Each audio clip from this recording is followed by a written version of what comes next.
everyone. I'm Chris Fisher, Chief Marketing Officer here at TAC Security. I'm speaking to you today from my home office because, like so many people in the world, I've been forced to work remotely because of COVID-19. And today I'd like to spend a few minutes talking to you about what this means in our world, in the security markets that we sell into and the customers that we're trying to help. How has COVID impacted the markets in general? How has it impacted the vulnerability market segment that we participate in? And more specifically, what it means for TAC Security and what some of our opportunities are. So let's dive in. The first thing I guess I would share with you is, and I'm sure it comes as no surprise to most of you, the recessions that have accompanied COVID-19 around the world have caused a decline in IT spending and security spending. Now, the bad news is that IT spending is considerably down. They are not spending money on IT devices, they are not spending money on data centers, they're not spending money on network components, and that's not good. But for us, the good news is that companies are still spending on security. And why is that? Because COVID-19 has created this paradigm shift where companies have to connect their remote workers and help them do their job from remote locations. Security companies are still spending money on things like endpoint security controls, VPNs to help with connections to networks, web applications, mobile device security, and multi-factor authentication so that they know that only authorized people are connecting to their networks. So security spending is down, but it is still positive, and it will start to pick back up in the next year or so as we move past COVID. If we look a little deeper at security spending and the different segments that companies spend on, probably the biggest area of growth is cloud security. Securing assets in the cloud, securing cloud applications and web applications has become critically important for security organizations. And security software in general is flat this year, but companies are still spending on data security and application security because they have to. For us in the vulnerability segment, they will continue to spend on vulnerability management tools. Why? Because, number one, hackers continue to exploit unpatched vulnerabilities as a primary way of getting access to organizations' networks and data. They have to look at and patch the most critical vulnerabilities to make sure that they are addressing these exploitable weaknesses. And the second reason that companies will continue to spend on vulnerability management is because compliance is not going away. Compliance regulations require an element of vulnerability management in frameworks like PCI, like HIPAA, like NIST. There are vulnerability management requirements. So there is modest growth projected. Analysts are saying growth in the 5 to 9% range over the next few years. And so it may be a little slower, but companies will still spend money on vulnerability management as a way to reduce risk in their organizations.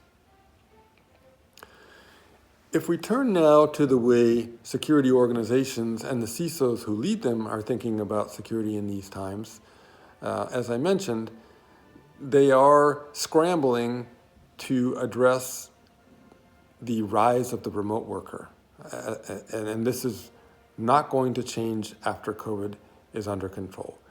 I think companies will start to really reconsider the idea of large offices with lots of people connecting to a stationary network and shift more to a model where we have remote workers connecting to cloud-based applications and assets. And this is a rapidly accelerating paradigm shift.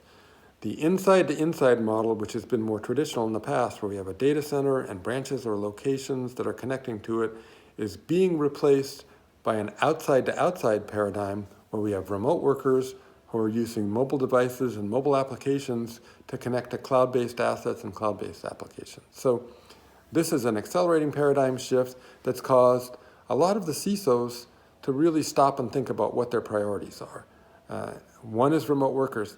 The second thing is most CISOs budget for their top 3 or 4 projects every year, and those big projects were just put on hold this year. They stopped them because they required a lot of coordination across departments, across different pieces of the companies. So those have largely been set aside and put on hold. while they focus on remote workers and cloud connectivity. At the same time, though, the CISOs are still looking for quick wins. Quick wins is what a CISO can use to demonstrate to his CEO or his CFO or his CIO that he or she is making progress on managing risk and reducing risk for the organization, or at least in these COVID times, maintaining a risk posture that's acceptable. So, what this means for us, as I think about TAC security in these times, in the times of COVID and beyond, is that we do have opportunities. And I can think of at least 3 ways that we can help CISOs with a quick win. The first is, one of the trends that's happening right now is the CISOs are looking to work with their trusted partners. They're not out shopping, they're not looking for new technology, they have enough tools already. And so they want to use their trusted partners first. We can piggyback on the trusted partners who do VA for them. This is companies like Qualys, Tenable, Rapid7, who many enterprises use today for their vulnerability assessment. We can integrate directly with those trusted vendors with our VMP platform to give them a whole new perspective on risk management as it pertains to vulnerabilities. It's an asset-focused, inside-out view across their entire IT stack that includes things like SIM and GRC and human factors, and gives the CISOs a much better view of their risk posture, piggybacked on a trusted partner.